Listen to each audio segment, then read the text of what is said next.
सिर्फ ईरान का एक ही मकसद है कि जंग को लंबा खींचा जाए। यदि हम जंग को लंबा खींचते हैं तो अमेरिका थकेगा।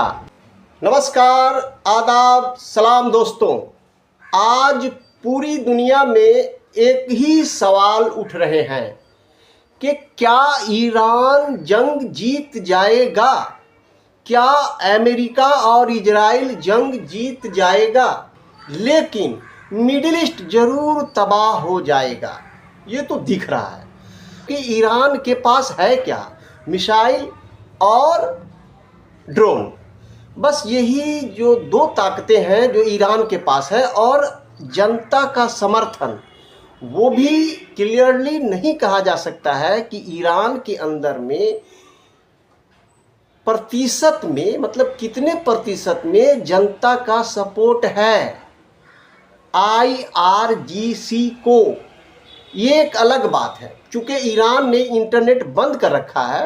हालांकि ईरान के अंदर से ये भी न्यूज आ रही है कि IRGC ने ईरान में चल रहे खामनेई के खिलाफ बगावत को गोलियों से भून डालने का आदेश पारित किया कि भाई खामनी के शासन व्यवस्था के खिलाफ जो भी आवाज़ उठेगी, यानी इस्लामी रिजीम के खिलाफ जो भी आवाज़ उठेगी, IRGC के खिलाफ जो भी आवाज़ उठेगी ईरान के अंदर, तत्काल उन्हें गोली मार दिया जाए, उन पे देशद्रोह चलेगा।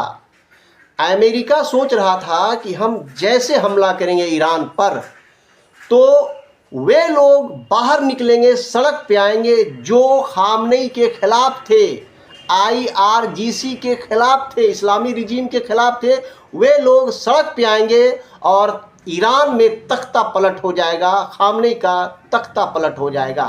लेकिन यहाँ उल्टा हो गया।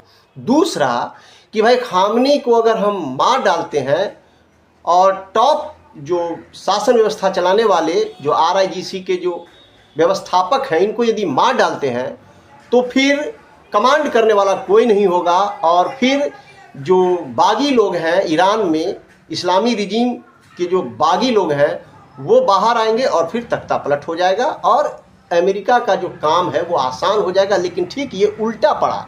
अब आइए यहाँ देखना है कि ईरान की जो जंग में टैक्टिस क्या है। हम तो इसको टैक्टिस कहेंगे। भाई इनकी जो टैक्टिस है कि भाई मिसाइल और ड्रोन से जंग नहीं जीत सकते अमेरिका और इजराइल से, तो इनको अब करना क्या है?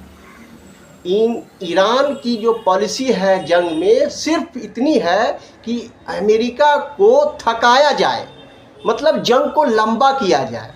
इसलिए ईरान कर क्या रहा है कि बीच बीच में मिसाइल के हमले कर रहा है और ड्रोन मार दे रहा है, मिसाइल के हमले कर रहा है, ड्रोन मार दे रहा है। सिर्फ ईरान का एक ही मकसद है कि जंग को लंबा खींचा जाए। यदि हम जंग को लंबा खींचते हैं तो अमेरिका थकेगा। अमेरिका की जो इकोनॉमी है, जो जंग में जो अमेरिका का जो खर्च आ रहा है, उसको लेकर अमेरिका भयभीत होगा और फिर क्या करेगा? वो भागेगा। बस ईरान की इतनी पॉलिसी है। और दूसरी ओर हॉर्मुज पर जाकर ईरान बैठ गया है कि भाई पूरी दुनिया में त्रासदी लाना है, मंदी लाना है। LPG गैस और पेट्रोल की किल्लत आने के बाद जब दुनिया में आर्थिक मंदी आएगी तो एक तरह का मतलब विवाद उत्पन्न होगा और फिर इस विवाद से अमेरिका पर प्रेशर पड़ेगा और अमेरिका फिर भागेगा। ईरान को अमेरिका को हराना नहीं है, और ईरान भी जानता है कि मैं अमेरिका जैसे सुपर पावर को हरा नहीं सकता, क्योंकि मिसाइल और ड्रोन पर डिपेंड ईरान। हाँ, अमेरिका एयरफोर्स के मामले में बहुत नुकसान पहुंचा रहा है ईरान को। एयरफोर्स के थ्रू अमेरिका ईरान को बहुत नुकसान पहुंचा रहा है। लेकिन ईरान में रिजीम जो परिवर्तन करना है, इस्लामी रिजीम को हटाना है, एक्चुअल अमेरिका का सिर्फ एकमात्र यही लक्ष्य है। तो इस लक्ष्य को पूरा करने के लिए अमेरिका को सिर्फ एयरफोर्स के सहारे जंग लड़कर ईरान के अंदर इस्लामी रिजीम को समाप्त करना, तख्ता पलट करना बड़ा ही कठिन है। अमेरिका को तख्ता पलट करने के लिए, मतलब ईरान में इस्लामी रिजीम को चेंज करने के लिए ज़मीनी लड़ाई लड़नी होगी, और ज़मीनी लड़ाई में अमेरिका कमज़ोर होगा, क्योंकि ईरान के अंदर अमेरिका जब ज़मीनी लड़ाई लड़ेगा तो अमेरिकी सैनिकों के मारे जाने की संभावना अधिक होगी, क्योंकि ईरानी जो सैनिक हैं उनको ज़मीनी पूरी जानकारी है। चूँकि ईरान एक पहाड़ी एरिया है, छुप कर वार करेंगे। इसमें जो अमेरिकी सैनिक हैं उनके मारे जाने की संभावना बहुत ज़्यादा दिख रही है। इसलिए अमेरिका एक चाल चल रहा है, वो कुर्दिश लोगों को हथियार देकर कुर्दिस्तान की मांग के लिए, ईरान से जंग लड़ने के लिए उसको मोटिवेट कर रहा है, उसको मतलब जगा रहा है कि भाई तुम कुर्दिस्तान का मांग करो, ईरान से लड़ो, हम हथियार देंगे। अब आप जानते होंगे ये कुर्दिश लोग हैं कौन। कुर्दिश लोग अभी इराक के कुछ इलाके में, कुछ सीरिया के इलाके में और कुछ ईरान में रहते हैं। इन लोगों की एक कुर्दिस्तान अपने लिए एक देश की मांग हो रही है, जिसका नाम है कुर्दिस्तान, जो कुर्दिश लोगों का एक अपना मुल्क होगा। तो अमेरिका अब यहाँ पर एक गेम खेलेगा, टैक्टिस करेगा, जो टैक्टिस हॉर्मुज पर एक इमोशनल ब्लैकमेल ईरान कर रहा है पूरी दुनिया के साथ कि भाई तुम भोजन बगैर मर जाओगे, तुम खाना किस चीज़ पे पकाओगे, तुम पेट्रोल बगैर मर जाओगे।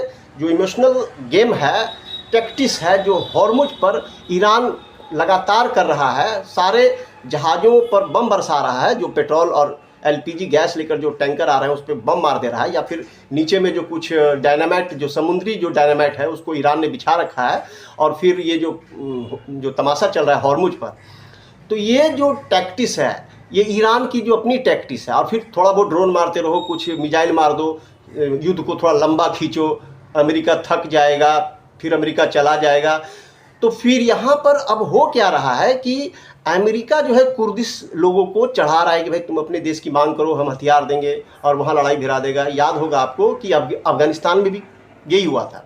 आईएस के जो सीरिया में और इराक में जो आईएस जो लड़ाके थे, इनका भी यही मामला है। तो भाई मिडिल ईस्ट में तो भाई प्रॉब्लम तो आएगा ही, इधर से लड़ाई उधर लड़ाई। अभी देखिएगा आप क्या हो रहा है कि ये जो पाकिस्तान में और अफ़गानिस्तान के बीच जो जंग चली है, अभी वर्तमान में चल रही है। अभी हालिया न्यूज़ है कि पाकिस्तान ने एयर स्ट्राइक कर एक हॉस्पिटल पे बम मारकर 400 अफ़गानियों को मार दिया है। तो ये जो तालिबान और पाकिस्तान की जो लड़ाई चल रही है, इसमें जो लोग मर रहे हैं पाकिस्तान के और अफ़गानिस्तान के, तो ये जो अमेरिका जो अफ़गानिस्तान छोड़ करके गया, लोग कहते हैं कि भाई कि अमेरिका जो है वो अफ़गानिस्तान के अंदर हार गया, जंग अफ़गानियों ने हरा दिया। अरे भाई उस वक्त ये जो पाकिस्तानी हैं ये अंदर से कौम के नाम पर ये तालिबानी के सपोर्ट में थे, जब अमेरिका अफ़गानिस्तान के साथ इन्हीं तालिबानियों से लड़ रहा था कि भाई यहाँ पर सेकुलर और एक डेमोक्रेट देश बनाया जाए, इसको लोकतांत्रिक देश बनाया जाए। लेकिन नहीं, पाकिस्तानी कहना था कि नहीं, ये तालिबानी जो है ना, ये इस्लामी जो शरिया लॉ वाला जो देश है, वो तालिबानी जो शासन व्यवस्था है वो बनाया जाए। ये पाकिस्तानी लोग अंदर से सपोर्ट कर रहे थे, और अमेरिका जो है तालिबान से अफ़गानिस्तान के अंदर लड़ रहा था। आखिर में वो थक गया, फिर वो चला गया। आज क्या हो रहा है, आज यही अफ़गानिस्तानी जो है तालिबानी जो शासन व्यवस्था के साथ पाकिस्तान की जो जंग छिड़ी है, तो भैया डंडा किस पे पड़ रहा है आप देखिए ना। आज वही अफ़गानिस्तानी, वही तालिबानी ठोक रहे हैं बढ़िया से पाकिस्तानियों को। तो भाई आप डेमोक्रेट बनिए, आप लोकतांत्रिक व्यवस्था में विश्वास करिए ना।